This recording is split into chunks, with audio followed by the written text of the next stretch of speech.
beautiful wear. She black like the road.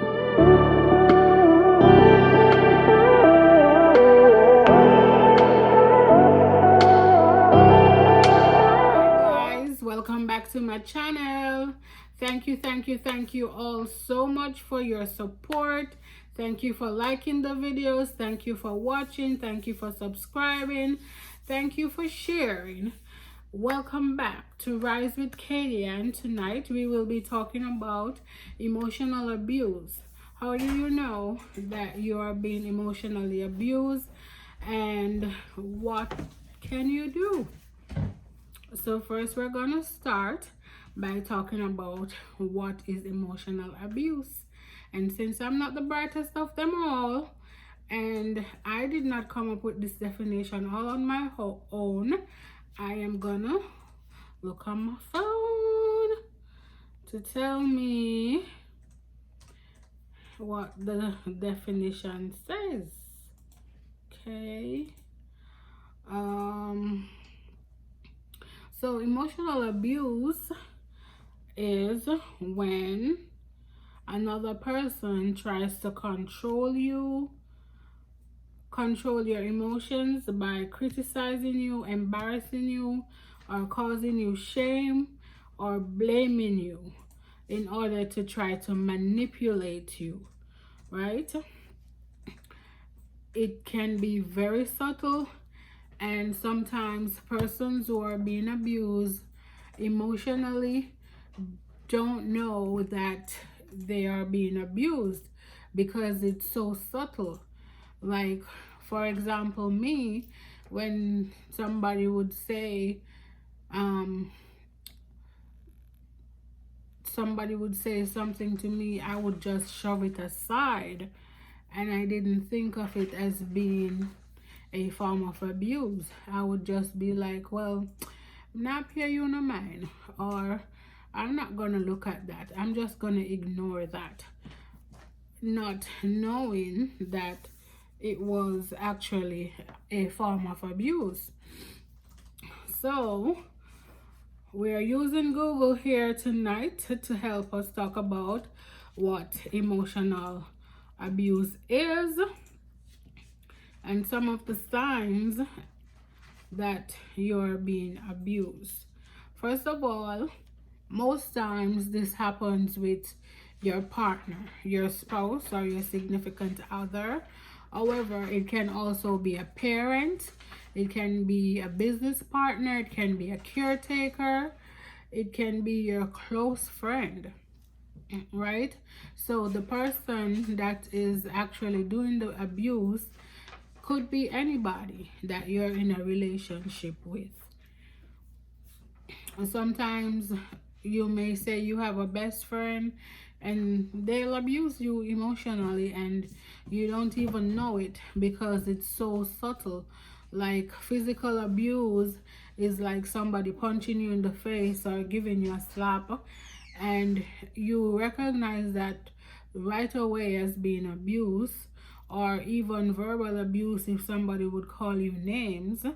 But emotional abuse can be so subtle that you do not recognize it. Yeah. So the first thing we're going to talk about is control. So somebody tries to control you, making demands or ordering and expecting them to be fulfilled, making all decisions, even canceling your plans without asking you, monitoring your whereabouts, like, where are you? This was something that used to happen to me in my relationship. My partner would be calling me all the time. Where are you? How come you don't reach home yet? What time you coming from work? Stuff like that. And I didn't see it as abuse, but when I started to take it kind of serious, one day I left work and I went out with two of my friends that work at the same place that I worked, and my partner called my friend who was living in a total different state to tell her that I wasn't home yet and I was out on the road with people and I wasn't coming home. And I'm like, it's not like I go out every day. Most days I leave work and I go straight home. So some of these things can be subtle. Insisting on regular phone calls, texts, or pictures detailing your whereabouts, or even showing up to places to make sure that you're not lying.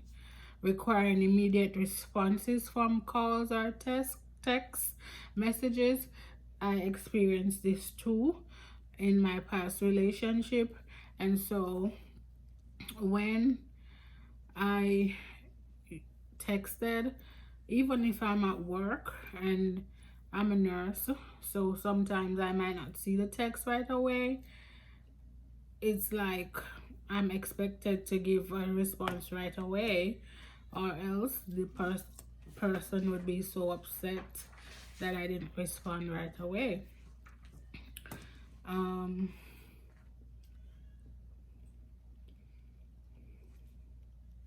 Treating people as though they're a child, withholding affection, and then giving excessive gifts with the implication that the gifts can go away at any time, or as a reminder of what they would lose if they left the relationship. And all of these come under controlling. And then we're going to move on to shame. So in shame, the abusive person may give lectures about the partner's behavior in a way to make them feel inferior, or like they're not good enough, they're not doing what they're supposed to be doing, or they're not doing it correctly, just to make them feel bad about themselves. They may participate in outbursts in this. This is also a form of controlling somebody. When you are not doing what they want you to do, it results in them becoming very angry, and this also controls the person and make them feel ashamed. Lies. Abusive people may blatantly lie about somebody and giving false impression of the person's behavior. They may walk out. For example, if you want to talk about things that are happening in your relationship, problems that you have in the relationship, they may walk out. They may say stuff like you're crazy. Like, I can remember in my relationship, whenever we had issues and I wanted to talk about the issues, I was told that I was crazy. I can remember this very clearly. They would even sing songs at He would even sing songs at me and say, oh, you're crazy. You're a crazy woman. You're a mad woman. Stuff like that. Just make you feel like you are crazy and criticize you. I remember, like, one of my children telling me that, oh, when I was going somewhere and I got dressed and I was wearing my shorts, and my partner told my child that I didn't look good in my shorts. And I'm like, well, if he's my partner and we are living together, he's gonna let me go on the road in something that I didn't look good in? Why didn't he like come to me and say to me that, well, I don't think you should wear that shorts, in a nice way? But no. I even remember one day, I was coming from work, and just as I drove up, then I think the school bus came, and my daughter got off the school bus, and then right away my partner was coming and picked her up, and the child said, well, look at my beautiful mommy. And the response was, beautiful where? She black like the road. And those things, it falls under belittling you. And these are some of the things that you go through in a emotionally abusive relationship. Blame, nothing is ever their fault. It's always your fault. Even if they did something to cause a disagreement in the relationship, you were told that it's your fault. You didn't do something right. You didn't do something right, and it was your fault, right? I remember when I left and went somewhere on business, and I was told to pray for my family. And why was I supposed? Yes, I'm supposed to pray for my family. I'm not disputing that. But why would you be telling me to pray for my family when you are very much a part of the family and you have a mind to make decisions of your own and you choose to do certain things? So what am I praying for? Am I praying for you to stop doing the things that you're doing? I'm not sure what I should have been praying for. Okay, so no matter how much you pray and pray and pray, yes, God can intervene in situations and can work upon the desires of your heart.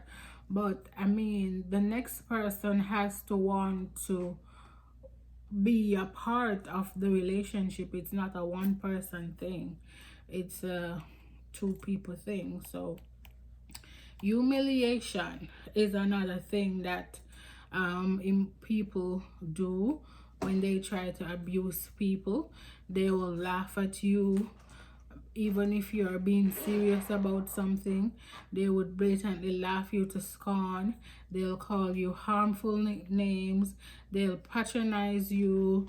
They'll make fun of you in public, or they would act like everything is fine in the public eyes, and then when you're at home behind closed doors, they'll treat you so bad.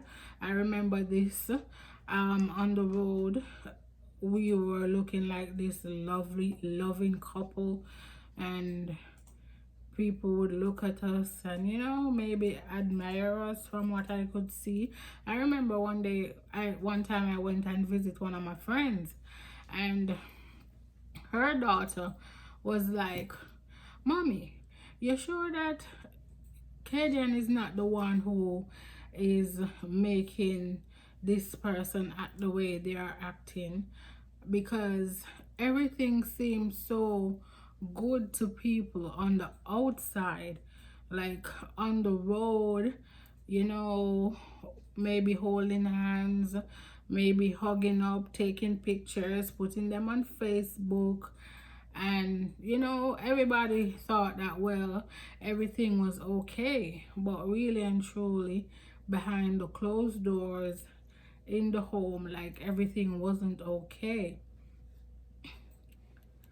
They would also insult you, and then they would also cheat to make you feel bad, or to imply that, oh, everybody wants me, I'm a girl's man, my style is slick, I have it going on. Those kind of things are some examples of emotional abuse. And guys, I don't have any more pointers, but I'm sure there are more pointers out there. So if you are watching this video, you can comment some examples of emotional abuse. If you know it, comment and let me know if you have experienced emotional abuse, or what are some other things that can be seen as emotional abuse. And then finally, I want to talk about, what do you do if you find out that you are being emotionally abused? I think you should find somebody to talk to, someone who you can trust to talk to. For me, it's not about trusting people. For me, it's about relieving my mind and releasing my stress, because I always think that if I don't talk about stuff that it's gonna affect me. And so I would talk to people. I wouldn't just talk to anybody. And yes, I was afraid of people putting my business on the street. So I was very mindful of the people that I would share my private life with. But I still would talk to people. So talk to somebody. Don't be afraid to talk to somebody. If you feel that you don't have anybody that you can trust, write a letter, write it somewhere, write it down in a book, or write yourself a letter, as I said, write it down somewhere. And there's always somebody, right? There are crisis center. It doesn't matter where you live. If you are in Jamaica, the US, England, Spain, Japan, Nigeria, wherever you are in this world, there's always somebody. There's always somebody for you to reach out to. So don't keep it to yourself. Reach out to somebody today, right? And find ways and means of removing yourself from the situation, because emotional abuse will turn into verbal abuse, and verbal abuse can easily become physical abuse. And while we might be so very much afraid of physical abuse, emotional abuse can cause you great mental anguish and pain. So, young people, tonight I implore you to rise above your situation. Get out of whatever you are in that is so unfavorable to you tonight. I implore you, try your best. Find somebody to talk to. Pray to God. Ask God to give you the strength and the courage to move on, to step away, take yourself away from the equation. I know from experience that is easier said than done. You may say, look at her talking about take herself from the equation. From experience, I know that it's so easy to say, you know, I'm done with this thing, I'm gonna move on with my life, and then the next thing you know, you're right back where you didn't want to be, saying, let me give this thing one more try, let me work on this one more time. Especially for people who are married, yes, that's the hardest part. People who are married always try to seek to say, well, let me give this one more try. And that was it for me. I tried and I tried and I tried, but obviously it wasn't working out. So I'm gonna implore you, don't waste away your life. If you are trying and trying and trying and it's not working, move on. For your mental health and for your safety, take away yourself from the equation. Rise above. Walk away. Make that decision today for you, yourself, and you. Don't forget to like, subscribe, and share this video with your friends.